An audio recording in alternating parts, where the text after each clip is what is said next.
Hi friends, ನಮಸ್ಕಾರ. ನಾನು ತ್ರಿವಾಣಿ. ಇವತ್ತು ಸಿಂಪಲ್ಲಾಗಿ ರಸಮ್ ಹೇಗೆ ಮಾಡೋದು ಅಂತ ನೋಡಿಕೊಂಡು ಬರುವ, ಆಯಿತಾ. ರಸಮ್ ಮಾಡಬೇಕಿದ್ರೆ ನಮಗೆ ರಸಮ್ ಪೌಡ್ರ್ ಬೇಕಲ್ವಾ, ಅದನ್ನು ಕೂಡ ನಾವು ಸಿಂಪಲ್ಲಾಗಿ ಮನೆಯಲ್ಲೇ ಮಾಡಿಕೊಳ್ಳುವ ಹೇಗೆ ಅಂತ ನೋಡಿಕೊಳ್ಳಿ. ಈಗ ಒಂದು ಬಾಣಲೆ ಇಟ್ಟುಕೊಂಡು ಅದಕ್ಕೆ 5 ಸ್ಪೂನು ಕೊತ್ತಂಬರಿ ಹಾಕ್ಕೊಳ್ತಾ ಇದ್ದೇನೆ, ಅಥವಾ ಧನಿಯಾ. ಇದಕ್ಕೆ 1 ಸ್ಪೂನು ಜೀರಿಗೆ ಹಾಕ್ಕೊಳ್ತಾ ಇದ್ದೇನೆ. 10ರಿಂದ 15 ಕಾಳು ಮೆಂತೆ ಹಾಕ್ಕೊಳ್ತಾ ಇದ್ದೇನೆ.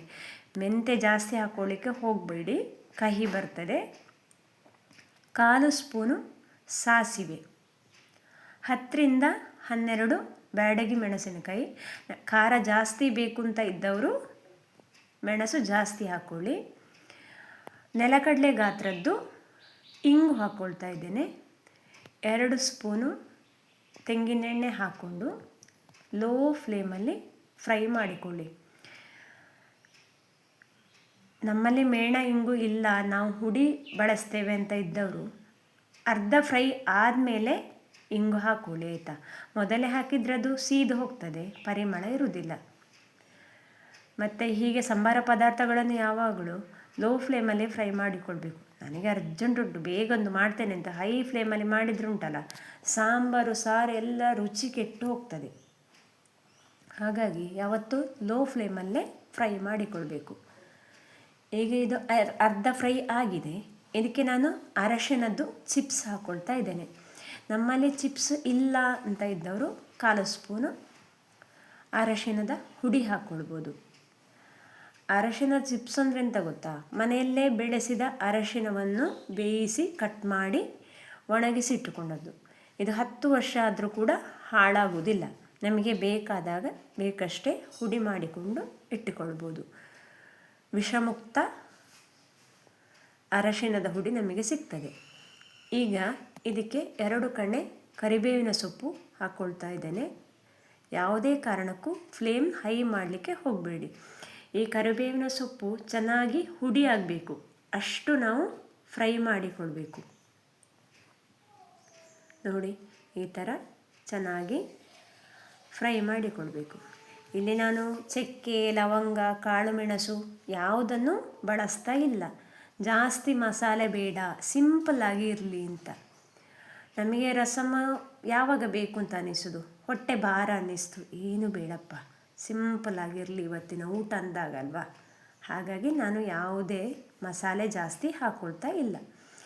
ಈಗ ಇದನ್ನು ತಣ್ಣಗಾಗಲಿಕ್ಕೆ ಬಿಡಿ. ಫುಲ್ಲು ತಣ್ಣಗೆ ಆದ ಮೇಲೆ ಮಿಕ್ಸಿ ಜಾರಿಗೆ ಹಾಕಿ ಪೌಡರ್ ಮಾಡಿಕೊಳ್ಳಿ. ಈ ರಸಮ್ ಪೌಡ್ರ್ ಉಂಟಲ್ಲ, ಕೇವಲ ರಸಮ್ ಮಾಡಲಿಕ್ಕೆ ಮಾತ್ರ ಉಪಯೋಗ ಮಾಡಲಿಕ್ಕೆ ಆಗೋದಲ್ಲ, ಆಯಿತಾ. ಪಲ್ಯ ಮಾಡ್ತೇನೆ ಅಂದಾಗ 1-2 ಸ್ಪೂನ್ ಹಾಕ್ಕೊಂಡ್ರೆ ಪಲ್ಯ ಕೂಡ ಒಳ್ಳೆ ರುಚಿ ಬರ್ತದೆ.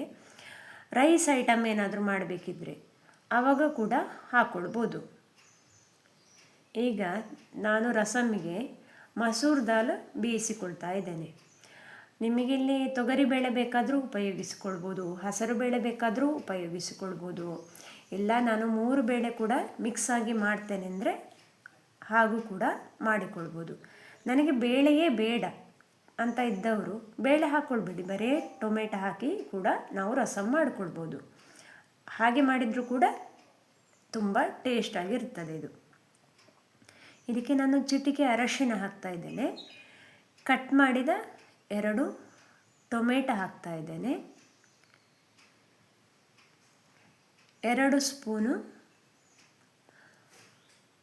ಕೊಬ್ಬರಿ ಎಣ್ಣೆ ಹಾಕ್ಕೊಂಡು ಬೇಯಿಸಿಕೊಳ್ತಾ ಇದ್ದೇನೆ. ಈ ಕೊಬ್ಬರಿ ಎಣ್ಣೆ ಮತ್ತು ಅರಶಿನ ಹಾಕೋದು ಉದ್ದೇಶ ಅಂತ ಗೊತ್ತುಂಟಾ, ಬೇಳೆ ಚೆನ್ನಾಗಿ ಬೇಯಬೇಕು.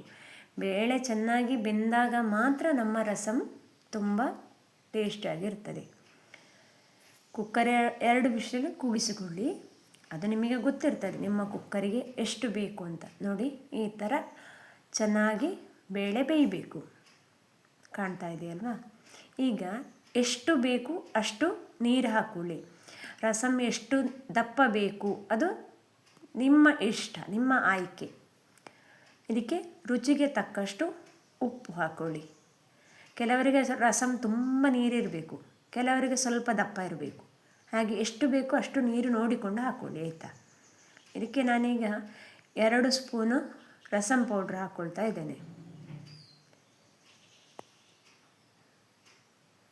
ಹಾಕಿ ಚೆನ್ನಾಗಿ ಮಿಕ್ಸ್ ಮಾಡಿಕೊಳ್ಳಿ. ಮತ್ತು ಬೇಕಿದ್ದರೆ ನಾವು ಮತ್ತೆ ಹಾಕ್ಕೊಳ್ಬೋದು ಆಯಿತಾ. ಈಗ ಫಸ್ಟಿಗೆ 2 ಸ್ಪೂನ್ ಹಾಕ್ಕೊಳ್ಳುವ. ಮತ್ತು ರುಚಿಗೆ ತಕ್ಕ ಒಂದು ತುಂಡು ಬೆಲ್ಲ ಹಾಕಬೇಕು. ಯಾವುದೇ ಪದಾರ್ಥಕ್ಕಾದರೂ ಒಂದು ತುಂಡು ಬೆಲ್ಲ ಹಾಕಿದರೆ ಅದರ ಟೇಸ್ಟೇ ಬೇರೆ. ಬೆಲ್ಲ ಹಾಕಲೇಬೇಕು ಅಂತ ಕಡ್ಡಾಯ ಅಲ್ಲ ಆಯಿತಾ. ಬೇಡದವರು ಬೇಡ ಸ್ಕಿಪ್ ಮಾಡ್ಕೊಳ್ಬೋದು. ಖಾರ ಜಾಸ್ತಿ ಬೇಕು ಅಂತ ಇದ್ದವರು ಹಸಿಮೆಣಸು ಕೂಡ ಹಾಕ್ಕೊಳ್ಬೋದು ಬೇಳೆ ಬೇಯಿಸುವಾಗ.